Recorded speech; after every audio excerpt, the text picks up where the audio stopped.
Joe is having a sleepless night, thinking about Jadanem moving out the next day. He wants to go to her, ask her not to leave and stay with him, but he thinks the better of it because he assumes she wants to leave. Why else would she have suggested the switch? And all of this makes him depressed. Jadanem is also having a sleepless night, in distress, thinking that Joe wants her to move out. She thought maybe they had something, some spark between them, but now she just doesn't know. With everything else going on, this is perhaps a bit too much for her to take, and she begins to cry. Joe is staring at the ceiling in his room when he hears Jadanem crying. Concerned, he goes and knocks on her door. Jadanem is startled and asks who is it. Joe identifies himself and says he heard her crying and was wondering if she was okay. Jadanem covers it up with laughter and claims she's just homesick.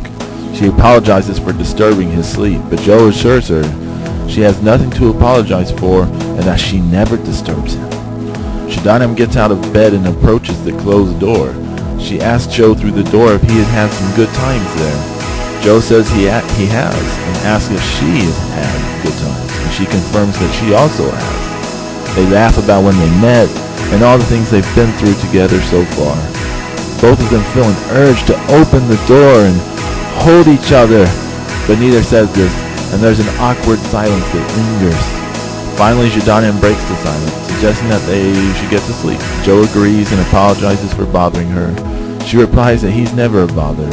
They both stare at the door, in their heads seeing each other, staring at each other through a closed door. They both say their goodnights, but neither leave the door, both sitting by the door, so close yet so far from where their hearts are leading them.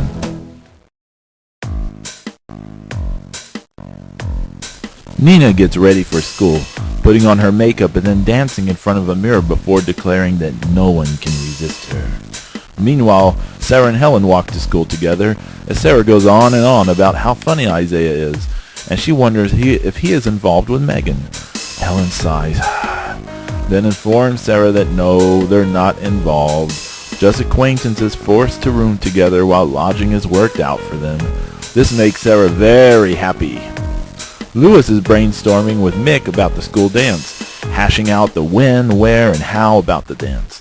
Mick finds all of this incredibly boring and suggests they chase girls, which really doesn't appeal to Lewis because one, he wants to focus on the task at hand, his legacy, the school dance, and two, perhaps girls are not Lewis's cup of tea if you catch his drift. Lewis tries to keep Mick on task by pointing out that Mick wouldn't have any luck anyways chasing girls, and should instead focus his energy on helping Lewis make the school dance happen. Poor Mick. Elsewhere, Isaiah has gathered his stuff together and is sitting in the living room thinking about Megan and their long friendship. He wishes Megan wouldn't act so weird and trip out at stuff so much, and begins fantasizing about being with Megan and Sarah. All the other girls he can think of. Ooh. Then he thinks about it and realizes how foolish the idea is. Jadanem and Joe make their way towards Megan and Isaiah's house, commenting about how nice the weather is and speculate this must be what people call perfect date weather, which then makes them both nervous and they both tiptoe around all of that until they arrive at their destination. Isaiah greets them at the door and Joe sets Jadanem's stuff inside. Megan comes out and warmly greets Jadanem and Joe, but avoids eye contact with Isaiah.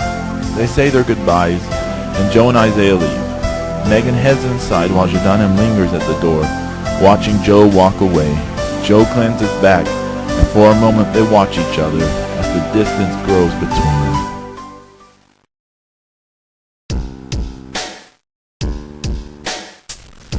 Megan helps Jadanem get situated, and they decorate the house a bit. They seem to get along really well, and Megan feels more comfortable with Jadanem around, more so than when Isaiah was around, and feels like Jadanem is like a big sister.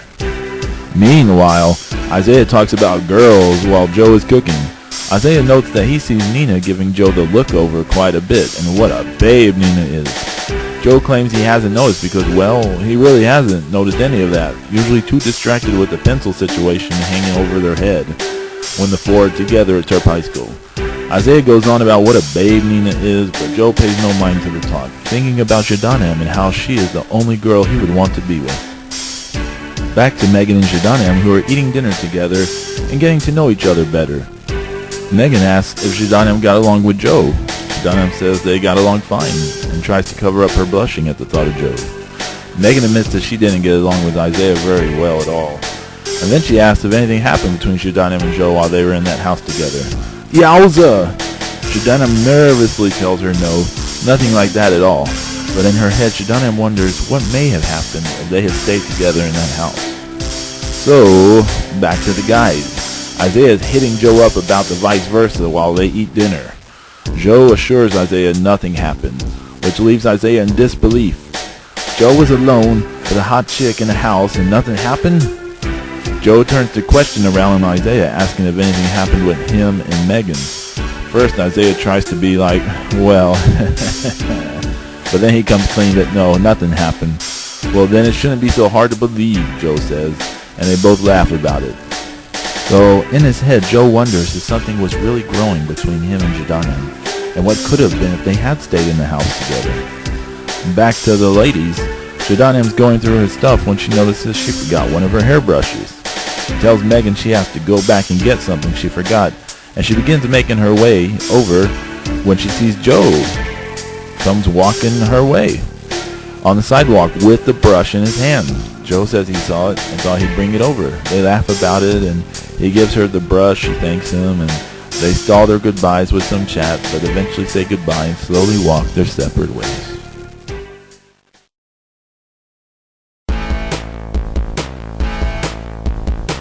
Early in the morning, before the sun has come up, a park downtown is illuminated by an explosion. Max is doing battle against a scary-looking demon dog. People and police begin showing up, and in the commotion, Max manages to make an escape. The demon dog roars in frustration at losing its prey before running off himself. Later in the morning, Sarah is writing poetry in her journal before heading off to school. She thinks about Isaiah and wishes she should get to know him better. Meanwhile, Louis is going over his school dance plans with Nina while Mick hangs out with him before school. Louis is hyped about the event and is determined to make this the most exciting thing Terp has ever seen. Nina begins catching Louis's excitement about the dance and wonders if Joe is much of a dancer. Mick rolls his eyes at all of this. Elsewhere, Helen is making her way to school, moping a bit over seemingly losing her friend Sarah to Isaiah, but she knows that there's Megan, and they really seem to gel well together. Meanwhile, police and authorities are looking over the destruction left behind at the park, and going through all these crazy stories of some dude fighting a demon dog with explosions. All the while, somewhere in the shadows in Terp hides the demon dog, biding its time to stalk after its prey again.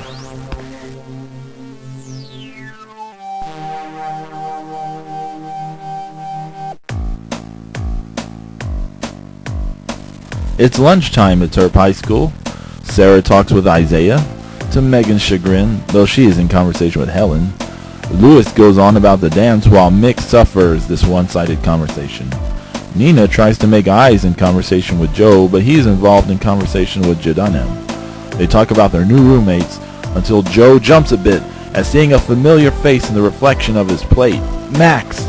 He nudges Dunham to look at his plate, and then Max communicates for them to go outside alone. Dunham and Joe excuse themselves from the table nervously and quickly go outside. Max pops out of a bush outside and demands to know what's going on. Why aren't they in the same house anymore? They explain the situation, and Max is concerned. He explains he can only communicate with them when Dunham and Joe are together. When pushed on why that is, he says there is no time for explanations, because the pencil has sent a monster after him, and they already did battle overnight. He was lucky to escape death once, but he may not be so lucky next time. He advises them to prepare themselves for anything because danger is upon them. Max wishes them luck, and they wish him luck as well.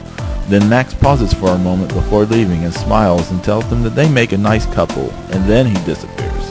Whoa! Dunham and Joe are blown over by that, and they nervously laugh it off. Later, on the way home, Dunham and Joe update Megan and Isaiah on what's going on. Isaiah laments having to deal with this and suggests bringing in the National Guard, while Megan is frightened out of her mind. Joe stresses that they're the only ones who can defeat the pencil, according to the prophecy of the four, and that with Max risking his life to help them, they have to at least repay the service by the four of them sticking together more, which draws daggered eyes from Megan towards Isaiah. Later on, the night sky in Terp is illuminated yet again by explosions. Max is doing battle against the demon dog once more, but things are not going well at all. He tries desperately to find some avenue for escape, but finds himself trapped in an alleyway when the demon dog unleashes a huge blast, and boom! There's a huge explosion, and we see no trace of Max. What? The demon dog howls victoriously in the night.